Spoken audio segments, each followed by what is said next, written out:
Welcome back to the channel. Today I'm starting a new project that's been on my mind for months, a cozy Bouclé sweater inspired by two pieces I absolutely love. Before we cast on, I want to take you through the inspiration, the yarn and the whole planning process. For this project I wanted to start with two sweaters that I already own and love, but that both have little things I would change, and combining those ideas is exactly what inspired my new design. Let's start with the store-bought one. What I really like about it is the fit. It sits a bit looser in the upper body, especially around the shoulders, and it has this relaxed, easy look that I reach for all the time.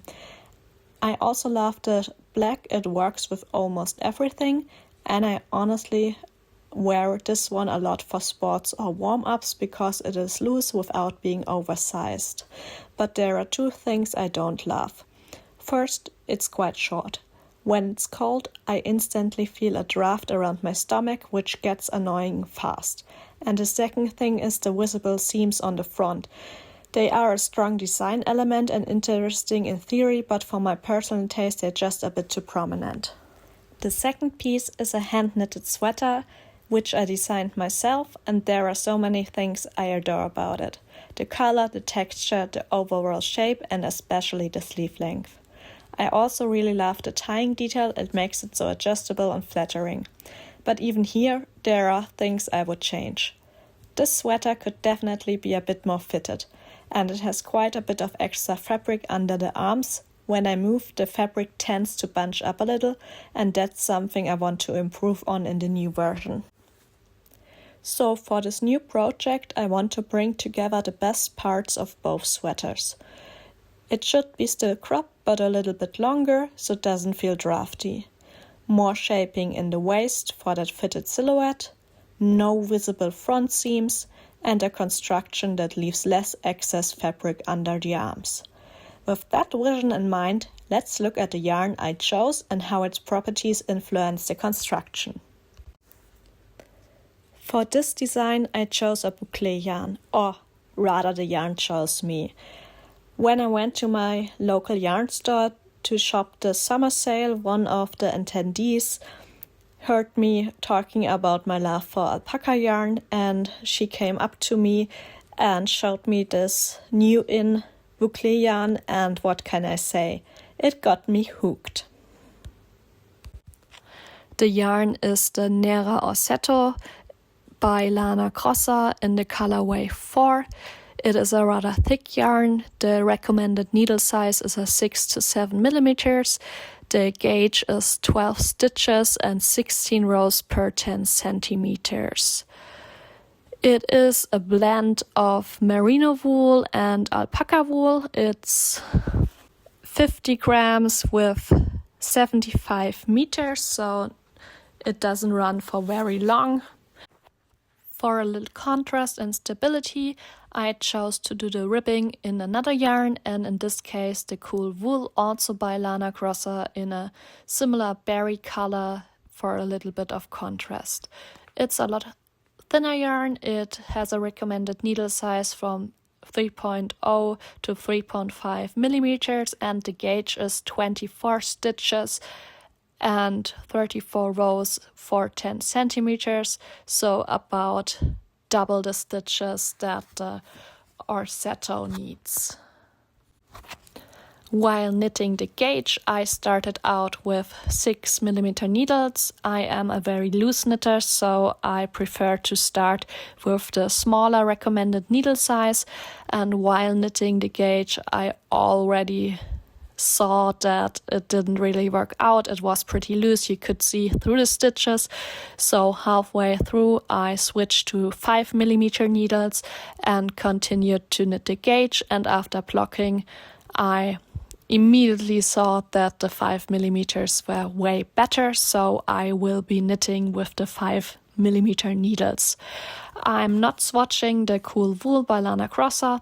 I worked with this yarn before, so I know I'm about the gauge that is recommended, and I will be knitting with 3.0 needles. And the number of stitches for the ribbing will be orientated at the finished piece anyway, so I don't think it is that important to get the exact gauge.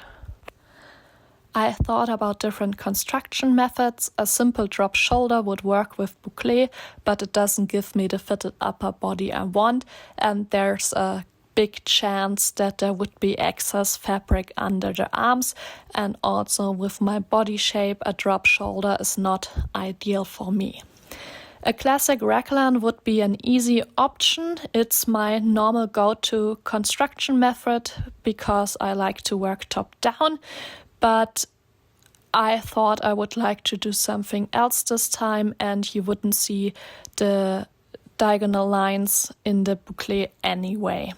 So I came up with a set and shoulder construction because it would create a beautiful tailored shape, but the traditional construction has a lot of moving parts and the yarn would hide any stitches, so I'm not quite sure if this would work out well.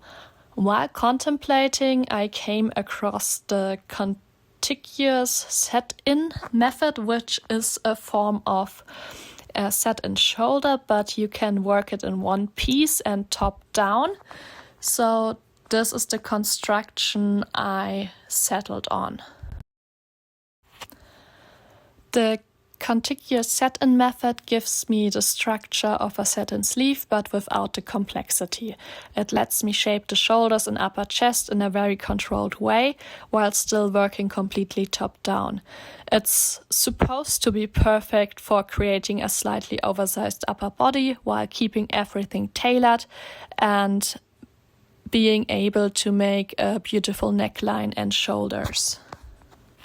For the neckline, I'm going with a rounded shape, slightly deeper than a classical crew neck. I think that will be great with my figure, and it will also make the sweater feel a little bit more airy, which I think will fit nicely with the yarn.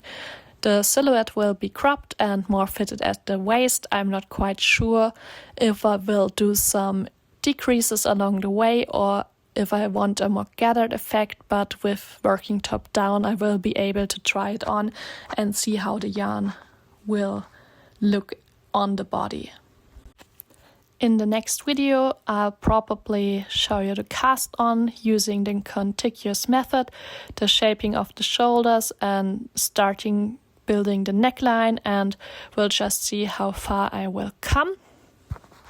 Thank you for watching. If you want to follow this project from the first stitch to the final sweater, make sure to subscribe and let me know in the comments if you ever worked with bouclé. I'm curious about your experience.